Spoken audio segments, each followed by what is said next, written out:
नमस्कार। आरजी वैष्णव चैनल पर समस्त संस्कृत शिक्षार्थियों का अभिनंदन। कल के वीडियो में कृत प्रत्यय के बारे में बताया गया था, जो कि भूतकालिक क्रियाओं के लिए कर्मवाच्य में प्रयुक्त होता है। और आज हम जानेंगे कृतवतु प्रत्यय के विषय में, जिसका कि तवत शेष रहता है और ये भूतकालिक क्रियाओं के लिए ही प्रयुक्त होता है, किंतु इसका प्रयोग कर्तृवाच्य में लंग लकार के स्थान पर होता है। और आगे इसके विषय में जानते हैं कि इनका प्रयोग कर्तृवाच्य में कर्ता के अनुसार होता है। कर्ता का जो भी लिंग विभक्ति वचन होगा वही कृतवतु प्रत्यांत शब्द का होगा। पुल्लिंग में जब हम इसके रूप चलाते हैं तो इसका प्रथमा एक वचन में तवान हो जाता है और स्त्रीलिंग में तवती हो जाता है, नपुंसक लिंग में तवत ही रहता है। पुल्लिंग के रूप बनाकर देख लेते हैं। पुल्लिंग में कृतवतु प्रत्यांत शब्दों के रूप धीमत के समान चलते हैं, धीमत या महत के समान। प्रथमा विभक्ति एक वचन में तवान हो जाता है, क्योंकि यहाँ भी धीमत का प्रथमा विभक्ति एक वचन में धीमान हो जाता है, तो कृतवतु प्रत्यय लगने पर भी पुल्लिंग में प्रथमा एक वचन तवान हो जाएगा। जैसे मान लीजिए पठ धातु है, तो ये बात तो आपको पहले ही बता दी गई थी कि पठ धातु जो सेठ धातुएं हैं उनमें ई का आगम हो जाता है, यानी कि जिनके अंत में ना कोई स्वर हो ना ही म हो, तो उनमें जब हम प्रत्यय लगाते हैं तो ई का आगम हो जाता है। तो पठ का पठी हो गया, तो ये बनेगा तवान होकर धीमत की भांति धीमान धीमंत धीमंत, पठितवान पठितवंत पठितवंत। देख लीजिए पठी बना ई लगकर, और तवान तवंत तवंत, क्योंकि तवान बनता है पुल्लिंग एक वचन में। द्वितीय है पठितवंतम पठितवंतौ पठितवतः। वाक्य में प्रयोग कैसे करेंगे?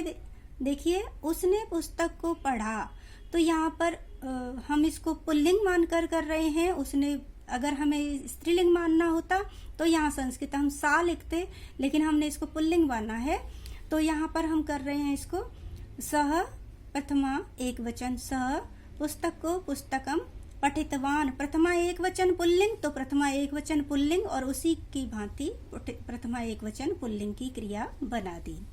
दूसरा वाक्य है गए हुए बालक को बुलाया।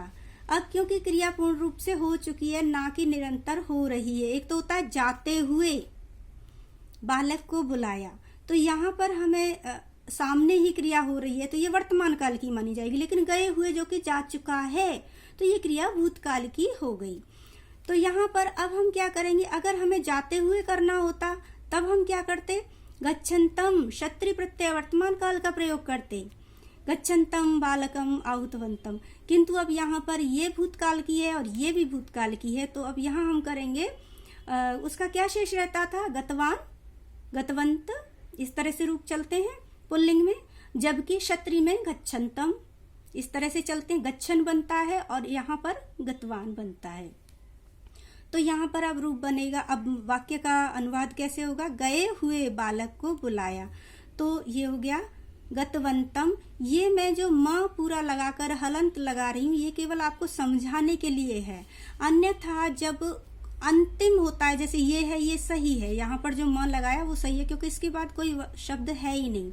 अन्यथा इससे पूर्व, ये बार बार बता रही हूँ सिर्फ ध्यान रखने के लिए, पूर्व में अगर आते हैं और बाद में कोई वर्ण नहीं है तो फिर म के स्थान पर हलंत हो जाता है, जैसे मैंने यहाँ किया है, इसी तरह से यहाँ होगा। तो गतवंतम बालकम, जाते हुए बालक को। देखिए बालक द्वितीय व्यक्ति एक वचन है, तो इसी की भांति अब जो जाने गए हुए की क्रिया होगी, जो कि भूतकालिक है, जा चुका है, उसकी भी द्वितीय व्यक्ति एक वचन होगी, पुल्लिंग होगी, क्योंकि बालक पुल्लिंग है। तो गतवंतम बालकम आहुतवंतम। और यदि वाक्य ऐसे होता कि जाते हुए बालक को बुलाया गया, तब होता गच्छन्तम बालकम आहुतवंतम, तब हम वर्तमान कालिक क्षत्रिय का प्रयोग करते। अब आइए कृतवतु प्रत्यय के स्त्रीलिंग रूप बनाते हैं। वो नदी की तरह बनते हैं। पूर्व में ही बताया था कि तवती हो जाता है तवत का, तो नदी के रूप होते हैं नदी, नद्यौ नद्यः। गम धातु में बनाकर देखते हैं प्रथमा और द्वितीय में, गतवती नदी गतवती, नद्यौ गतवत्यौ नद्य गतवत्य। क्योंकि अब आपको करना क्या है? केवल ये अंत वाले को ही लगाना है, क्योंकि गतवती तो आपके पास है ही।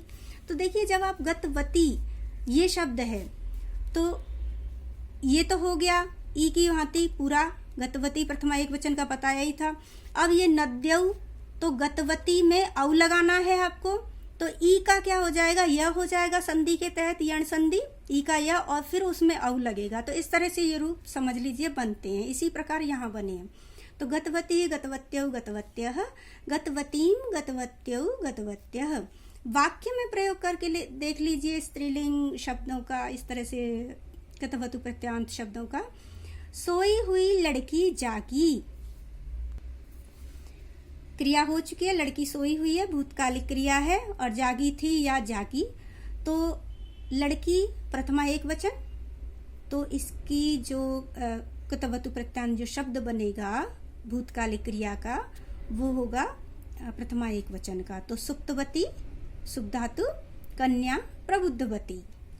सीता ने राम से कहा या सीता राम से बोली, तो सीता प्रथमा एक वचन, राम से, रामम जिससे कुछ कहा जाता है उसमें द्वितीय का प्रयोग होता है। कथितवती, कथितवती स्त्रीलिंग प्रथमा एक वचन, सीता के भांति। नपुंसक लिंग, नपुंसक लिंग में जगत के जो रूप चलते हैं वो उसी प्रकार से बिल्कुल गतवतु प्रत्यांत रूप बनेंगे। पत धातु में लगाकर देख लेते हैं गिरने के अर्थ वाली। पतितवत, जगत, जगती, जगंती, तो पतितवत, पतितवती, पतितवंती, क्योंकि नपुंसक लिंग में गतवतु का तवत शेष रहता है, तो पत और तवत मिला दिया। अब क्योंकि पत धातु कैसी है, सेठ है, इसके अंत में कोई स्वर नहीं है और ना ही म है, तो ई का आगम हो गया, तो बना पतितवत, पतितवती, पतितवंती। वाक्य में प्रयोग करके देख लीजिए। उस वृक्ष से पत्ता गिरा, तो यहाँ पर हम क्या करेंगे, वृक्ष से, तो जो जिससे कोई चीज अलग होती है उसमें पंचमी आती है, और उसी का अगर कोई सर्वनाम है तो उसमें भी उसके साथ जो लगा हुआ है, अगर उसको हटा दें तो वृक्ष से पत्ता गिरा या उस वृक्ष से, तो सर्वनाम में भी पंचमी ही आएगी वृक्ष के अनुसार। तस्मात् वृक्षात पत्रम पतितवत, पत्ता क्योंकि एक है, एक गिरा है, तो पतितवत प्रथमा एक वचन। अगर होता कि उस वृक्ष से पत्ते गिरे, तो तस्मात् वृक्षात पत्राणि, फिर हो जाता पतितवंती। अब कता एवं कतवतु प्रत्यांत शब्दों का प्रयोग करते हुए एक जैसे ही वाक्यों का प्रयोग करना है, क्योंकि इनका बस कहने का तरीका बदलेगा। एक तरफ कर्तृवाच्य में कहा गया है, दूसरी तरफ इनको कर्मवाच्य में कहा गया है, और दोनों ही वाक्यों का अनुवाद करना है आपको। दोनों में ही कर्तरी में कतवतु का प्रयोग होगा, तो कर्म में कत का प्रयोग होगा, और यही इन्हीं प्रत्ययों का प्रयोग करते हुए आपको ये समस्त वाक्यों का अनुवाद करना है, जिनको कि अगले वीडियो में हम उनका उत्तर दिखाएंगे, उनका अनुवाद दिखाएंगे। आप मिलान करके देख लीजिएगा। राम ने रावण को मारा, ये कैसा हो गया, कर्तृवाच्य हो गया। यहाँ राम के अनुसार क्रिया चल रही है, तो किसका प्रयोग होगा, कतवतु प्रत्यय का। जबकि राम के द्वारा रावण मारा गया, यहाँ पर कर्म प्रथमा में है, को का चिन्ह रावण के साथ नहीं है, यहाँ पर है, तो यहाँ पर कर्म प्रथमा में है और राम केवल निमित्त है, राम साधन है, अर्थात कर्ता जो है वो तृतीया में है, इसलिए ये कर्मवाच्य है। तो आप देखना, ध्यान दीजिएगा कि कर्मवाच्य में कौन से प्रत्यय का प्रयोग करना है, कत का या कतवतु का, और कर्तरी में कौन से का प्रयोग करना है। दूसरा वाक्य है पेड़ों से फल गिरे या पेड़ों के द्वारा फल गिराए गए। आपको दोनों का ही अनुवाद करना है, इसका भी, क्योंकि ये कर्तृवाच्य में एक तरफ, दूसरी तरफ ये कर्मवाच्य में है। मैंने आज काशी देखी, मेरे द्वारा आज काशी देखी गई। छात्र विद्यालय गया, छात्र के द्वारा विद्यालय जाया गया। क्या तुमने वहां कुछ भी नहीं देखा, क्या तुम्हारे द्वारा वहां कुछ भी नहीं देखा गया। स्क्रीनशॉट ले लीजिए इन वाक्यों का। और आप सभी से अनुरोध है कि अगर आपको मेरा शिक्षण कार्य अच्छा लग रहा है तो प्लीज़ कृपया लाइक शेयर अवश्य करें, और अगर आप पहली बार मेरे वीडियो से जुड़ रहे हैं, मेरे चैनल से जुड़ रहे हैं, तो सब्सक्राइब करना ना भूलें। और ध्यान दीजिएगा कि अक्सर हम प्रवाह में पढ़ते रहते हैं, उसके बाद बंद कर देते हैं और भूल जाते हैं कि हमें लाइक शेयर भी करना है।